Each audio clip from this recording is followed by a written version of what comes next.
Greetings, ladies and gentlemen, and welcome to this latest narration of the web series There Is No Epic Lucha, only puns. If you're new to the series, there is a playlist listed down below in the description. And as always, I hope that you enjoy. Chapter 184, Hell is Other Puns. The air was tense with anticipation and a little desperation. Delta felt a bead of sweat roll down her forehead as she pressed her awareness to the max, everything resting on the single action. And failure was no longer an option.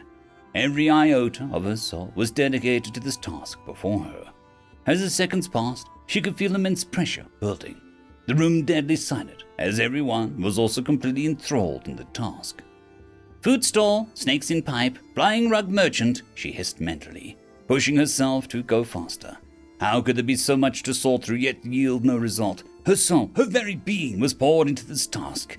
There could be no hesitation, no retreat, no surrender.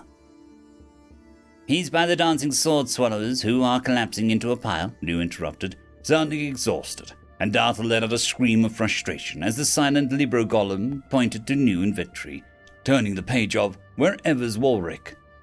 The other 10 members of the Heroic of Ale let out groans as they couldn't find the hidden character fast enough. Some of them were standing, but most of them had found seats.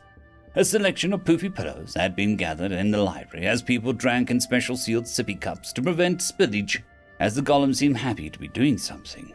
Originally, the group had come into the room by accident and couldn't find the door back out. At first, Dalton had thought that they would seek out the 1,000 illegal brews and 32 immoral cocktails recipe book, or the Dragon's Every Part is Drinkable book, but they had been captivated by the colorful children's shelf that Dalton had filled up on his spare time. The golem would only let them stay if they upgraded their open mugs to secure cups. Alcohol was murder and books, apparently, especially when it's mead or wine. Still, the event was enjoyable. It turned out that the group didn't have a lot of literate readers, but those that could read were more than happy to read to their friends, still as drunk as skunks. The Little Horse Cart That Would and The Devouring Caterpillar were very popular due to the little word count and bright artwork. Some were amused because of the alcohol, others were immersed due to never having a chance to be read to as a child, and that was something Delta found sad in her heart. The Lady Waldrick has to count. I keep finding her, someone complained, drinking their beer through a winding straw. I'd like the little dog with glasses. May I look for him first? Another beamed, sinking into the beanbag as he downed the cider-like fruit drink. I feel like a designated driver, New said, sounding dead inside. The menu was partially reading an issue of the Trap Monthly that was about 20 years out of date. Delta wondered if she could subscribe to all the magazines. Was there a book dungeon? There had to be a book dungeon.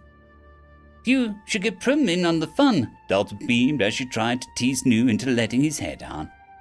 She secluded herself in her bug notes and ever-expanding crash reports. I can't find her, New grunted as he floated up and tugged Delta through the wall, leaving the group to be read and defeated by the golem. Delta looked back at the gathering with a sigh, feeling one of the squishy chairs calling to her. Delta had copies of absorbed books of ancient power rituals and other valuable tomes, but she was more happy about her public library of knowledge and a book set to delight. The teacher in her just loved people enjoying a good book. Delta was one to enjoy a book or two herself, but only in the dead of night and behind locked doors. As she left, she saw a shadow moving amongst the shelves, revealing Jack the Kobold collecting drinks and coins from the unaware guests. More offerings to death. Delta shook her head, but as she floated past the map room, she paused to listen to the corridor connecting to the troll's den. Swamp! Swamp! Get out of the swamp! Came the thunderous roar of voices and song following a belch so loud that it shook the walls. I'll check on that later, Delta said brightly, eyes a little too wide, and pivoted to the feast room. The free heel mall was a war zone. Defeated heroes of ale laid across tables, chicken sticks in hand and bowls of melting desserts as pillows.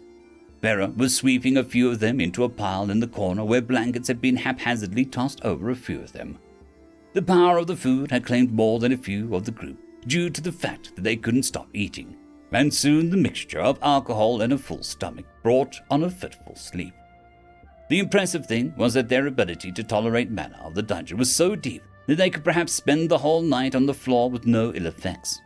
This group must have been in a lot of dungeons, Delta said to New. No, I think they just drank so much poison over the years that their manna, like their stomachs, have turned into lumpy iron consistency, the menu said with a dry tone. Delta stared at some of the unconscious members. Would that mean that anyone who is sensitive to manna would get a buzz by being near them? Wait, are they getting me buzzed? Delta asked, holding her hands up with an odd expression. No, you've eaten so much gut rot, you have a liver and other vital organs of orichalcum. You're just easily impressionable and swept into mobs, New said, popping her bubble. I never decided to eat them. I didn't choose the shrooms, they chose me. Violently, she shivered and hugged herself. All the senior members are missing. Did they go ahead? She asked, feeling around on the floor to feel if there was a lot of motion. Ahead? No. Well, sort of stumbling in a direction they didn't control. Yes, New said with a nod of his avatar. Delta moved ahead to the garden at the center floor, connecting all the rooms together. To her surprise, one of the heroes had found a means to open the soul well that contained the pure essence of her mana. The older man stared at it, but didn't partake in it. Despite sweating and looking flushed with alcohol, he didn't seem like he was losing control of any of his functions. Is he going to drink from the well? Delta asked, worried about the consequences. She might have to call the gargoyles over. She didn't mind mingling her mana with people, but it was important to Delta that they be sober and clear-thinking before they made such a choice. Delta peered at the man, seeing how he was far older than most of the members, and had a sort of shabby look to him. He didn't have many teeth left, but he still looked to be healthy despite his age. Lovely place, aye, the man mused to himself, and then made a toast with a private hip flask that looked very old and tarnished, but still gleamed with hints of pure silver. To a beautiful dungeon that grew despite the mad witch that was buried here, to the kind dungeon that grew in monument to a proud son that held virtues of Varloon through. He cheered and drowned a truly impressive amount of gulps from the flask. May you rot in hell, you wicked thing. My poor heart still loves you so. He toasted to the ground as if to drink to a grave Delta couldn't see. Delta watched as he closed the well back up and began to do a really awkward hip thrust towards the ballroom where music poured out of the open doors. Delta enjoyed his enthusiasm, and despite his age, his manner still had a healthy golden tinge to it that spoke of a man who could tell some very dirty jokes if he wanted to. He had to be at least 80, maybe even 90. Mana is a heck of a drug, Delta joked and turned, but New had vanished. Not just wandered off, but completely just shut his avatar down. He had removed himself from the physical space like he was going to a room and shutting the door. Delta felt a bit worried, but didn't ignore his boundaries. She could wait until he was ready. But now she had heroes being hooked up to Ivies in the medical room, horrible drunk dad dancers in the ballroom. Some heroes were getting inscribed magic mugs made in the forge, and 3 of them had entered the boss room. Delta was worried how Jelligan was getting on when she discovered something both amazing and slightly disturbing. Delta could in fact make jello shots. The amazing thing was that Jelligan was so magical that he made even the most hardcore drinker stumble in shock at the potency of the drink. The disturbing part was how Jelligan remained fully in control of his swallowed pieces and knocked out the heroes with little effort from the inside out. Delta stared at him as he and his other puddles looked innocently back at her. I thought you liked them, she asked slowly, and Jelligan gurgled once. In Slibian, it roughly translated to, I wanted to win my first fight. If the heroes of Ale brought their full force and semi-coordinated numbers against Jelligan, they might have made a difference. However, the few left were slow dancing with Muffet and Farah in the ballroom, were smelling troll soup in the hall, or being lulled to sleep by a golem with soft books that played music when opened. The last one standing was the old man, who seemed both happy and a little sad while he watched the dungeon operate. He didn't ask for anything, and Delta had the strongest feeling that he wanted to fade away. As he swayed a little to the music, a pendant fell out of his shirt, a coin-like necklace showing 2 swords crossed over a round circle. It looked old, just like its owner. Princess Surma turned the pendant over nervously as a town seemed to be approaching in the distance. The shiny golden coin of 2 swords over a circle was familiar to her, but after learning about her father, she had lost some affection for the royal symbol. Across the space in the carriage, Lorsa was looking happier as they neared, as if some fresh air of the place was something that she was in desperate need of. Next to her, Mass snored as he hugged the similarly snoring orange slime in his lap. "Any sixes?" the tied-up demonic imp asked as he held up cards in his toes. Surma was glad that she wore gloves when shuffling the deck of cards. She put a 6 down, and the imp, using scary amount of flexibility and dexterity, collected a card and then put down 3 sixes. "Demon flush," it grinned at her with the bloodshot yellow eyes. "That's not a thing," she countered. "It is," the imp said, lips trembling as if on the verge of a tantrum. Surma should have tossed the imp out, but Mass felt bad for the thing, and Surma didn't have enough reason to teach it yet. "It is, but only if you're bartering for souls. The demon stopped that a long time ago," Lawson commented, and the imp nodded. "Human souls were overdone. The marker bubble grew too fast, and then a lot of demons ended up in the name debt. Horrible period for the economy," the imp sighed. Surma silently remembered her family still had over 30 names of demons they kept in reserve like precious wines. Great. Her father was tormenting both the people in debt of her country and literal demons in debt. She would release all the names just to spite him. The hole at the side of the road felt too nice. She could offer her father as collateral to a demon. Eternal glory for Mass for the soul of a king. It seemed fair. "What you thinking about?" Mass yawned as the carriage slowed around the bend. Surma smiled at him. "Political economics and investments," she answered, and he gave her a smile. "If it makes you happier, I've got 5 copper. What do you want me to invest in?" he asked, and the slime in his lap gurgled, forming something that looked a lot like a gold coin in his stomach before it vanished. Surma thought about it as Lawson shot her a look, as if able to read her mind and approving of what she found there. "A better tomorrow. A cost is 1 smile," she teased. Mass grinned at her, and it seemed to melt away any evil thoughts in her heart like a hot metal on butter. Or a branding iron on her father's backside. The town of Durance was close at hand, and it seemed to be just a normal-looking place. A sleepy little village that could be anywhere. But it wasn't anywhere. It was named after her uncle, someone she knew precious little about. Lawson seemed to inhale the air and know its secrets. The imp seemed to sense something familiar. The slime that Mass called Mule seemed hungry. And Surma wondered why there was a conga line of hungover people emerging from the forest. Delta felt a little lonely as the dungeon resumed being empty for the most part. Only the troglodytes that were inflexible fair play grunts were coming in now that they had finished trying to get information out of the heroes of Ale as they left. Delta could even hear the questions they asked as increasingly outraged tones by her entrance. "How far did you get? Were there any new monsters? What did they drop? Did you find any secrets or things that indicate that the dungeon is secretly going to kill us all?" Not great questions in Delta's opinion, but the answers. Oh, Delta lived for the answers. "How far did we go? Not far enough in the drink. I only count 3 of you, and my record is 6.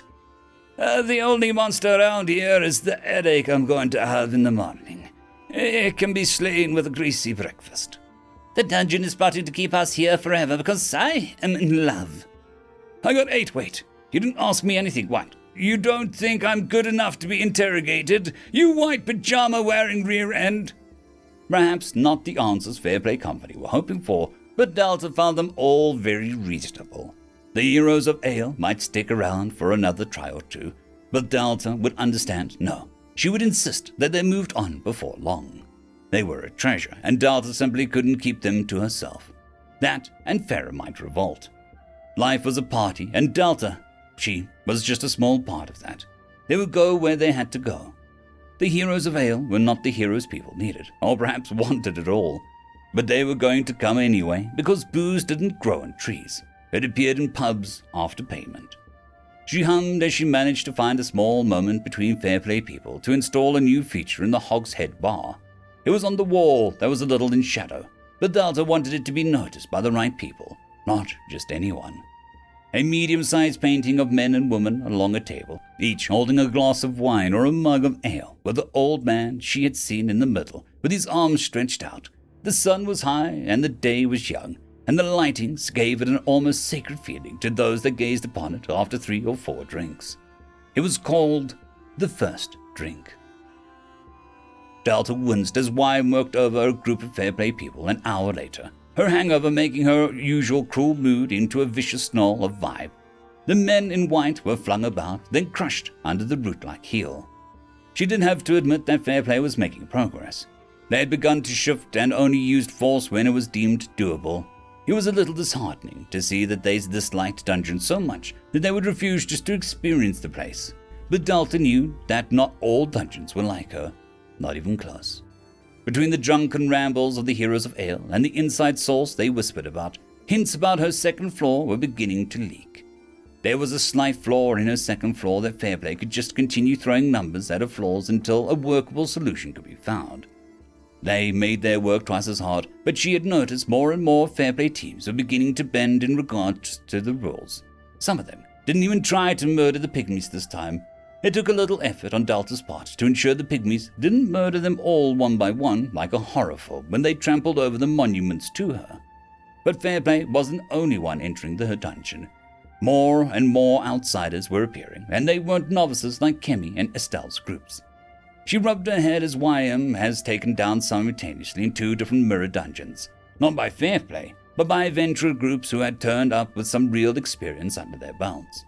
These were professionals, who were also not against just enjoying the dungeon. Some of them even tipped Farah before fighting Fran, who won some and lost some. The feeling of 2 YMs going down at the same time was like shooting a migraine that morphed into an infected tooth that pulsed down her neck. But it was more than enough to understand maybe why other dungeons didn't opt for the mirror copies as Delta had done. She really didn't want to know what 10 bosses going down at the same time felt like. Delta was just about to head back to the 4th floor to continue work when there came a peculiar feeling in her stomach. It started as a gurgle like she was hungry, but then shifted to a growing pressure. It quickly made her double over as she felt like she was growing a new organ in her chest. It was uncomfortable, like suddenly having a tail or a third eye, complete with forming nerves. She shivered in pain as her skin prickled to the dozenth degree, each second overlapping with another wave of the stretching feeling. It was like growing a new floor, but worse. Then it stopped, and Delta could slowly unclench her muscles as she stared at her hands. Then came Prim with an urgent scream. "Morning! Mana in the abyss has reached formation, attempting to reconnect back to dungeon as a new entrance. Distance is causing fractures. There is no secondary core function at location to act as a relay. Dungeon will undergo immense danger." "What the heck is my mana doing in the abyss?" she demanded, and the screen stared at her. "Most rejected items or destroyed dungeon items flow into the abyss to be purified and returned free of dungeon mana. Your mana did not purify. It went to war against the process and emerged the victor." The abyss, that's the demon world, right?" Delta asked, ignoring the implication that her mana was now breaking things without Delta even telling it to.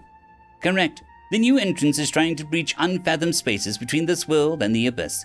Unless a suitable core and or relay core function is installed, you will suffer damage. You must construct more relay pylons." Prim seemed confident in his answer, and Delta swallowed once. "Okay. Let's do it," Delta encouraged. A door to hell wasn't a bad thing, right? Like a vacation spot. "Error, cannot construct. Distance is too great." "You will be able to do so when the new entrance is formed." Delta blinked once slowly, then spoke even slower.